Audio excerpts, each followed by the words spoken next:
So this morning I want to ask you the question, what beauty is seen in COVID-19? And don't get me wrong, I don't want to negate the pain and the disappointment and the hurt that has, resulted from the impacts of this virus, and I'm not speaking as someone who hasn't experienced those things from it. But I do want to challenge us to see it in a different light. What if 2020 isn't known as the year of disaster, but what if it's known as a year of awakening, of hope, of familial healing, of the church globally seen in a different light as we come together and love one another well and love our communities, in creative and dynamic ways. And so I'm not saying that this is from God. We know that all sickness and death and disease are not of God. They're a result of living in a sinful world. But Johnny Erickson Tata has a quote, and it says, sometimes God allows what he hates to accomplish what he loves. And obviously God hates death, he is the one who brings forth life, and so in Ecclesiastes, it's a whole book of talking about life and talking about how life is so vain most of the times, and that we're constantly chasing after the wind in our pursuits of what we're striving for in life. And I think that a lot of us can understand this in a more tangible way right now, as we're trying to have some semblance of control, and it feels like we're just chasing after the wind and all of this uncertainty, and as I think about it, as much as I hate to admit it and need to be reminded of it, I am so thankful I am not in control.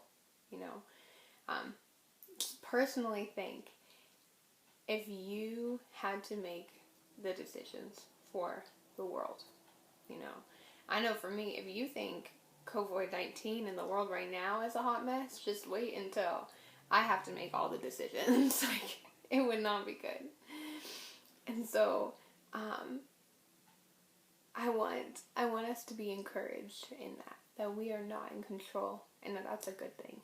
And in Ecclesiastes chapter 3 verse 11, it says that he has made everything beautiful in its own time, and he has set eternity in the human heart, yet no one can fathom what works God has done from beginning to end. And so there's just a couple of things that I want to point out in this verse. First of all, that he has made everything beautiful in its own time. And so sometimes seeing the beauty does take time. There is beauty in hard situations like grief or hurt or disappointments or even the loss of a job. And sometimes that's not a beautiful circumstance, but it's what we glean from those circumstances. If we allow God to work in our hearts through that time, how much richer is your relationship with God walking through hard times with him, and what beautiful lessons do we learn in that time, and so secondly, I'd like to talk about that he has set eternity in our hearts. And I think right now I've experienced that in two different ways. On the one hand, I see the hurt. I see the pain that all of this has caused, and my heart longs for that to end. My heart longs for a time where there's no more mental or physical illness. There's no more disorders or even death. And so I see that contrast of what is and what is to come, and I long for that. And then on the second hand, I see a glimpse of it.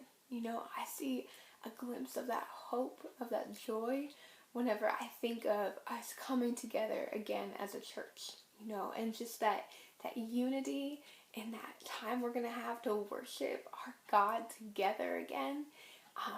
And there's just such an excitement there. And so, both of those just represent that God, that's something we long for.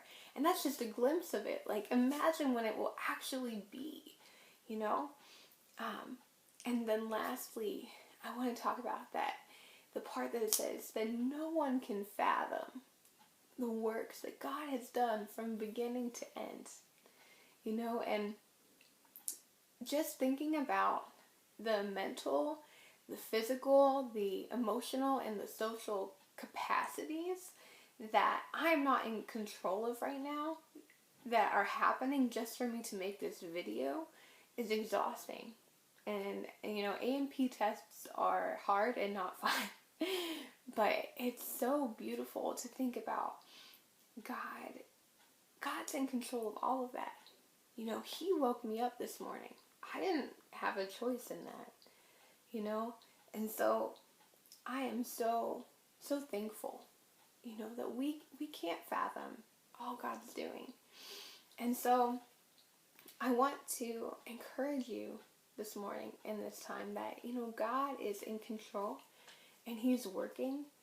He's working when we can see it, when we can't, and He's been working on things that we don't even know to ask for,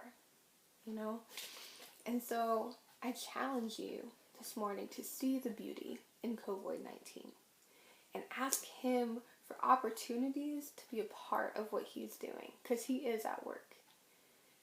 And right now, if you're not at the point where you can see beauty yet, that's okay. We are where we are. But I ask you to seek Him, trusting that He is working in ways that we can't fathom, and so seek what He has to teach you through this time too. And so thank you so much for listening. I pray that this was an encouragement to your heart, and that God spoke through me to you, and so I love you so much, and I'm praying for you all, and know that I'm here if anyone needs to talk. But until next time, we'll see you.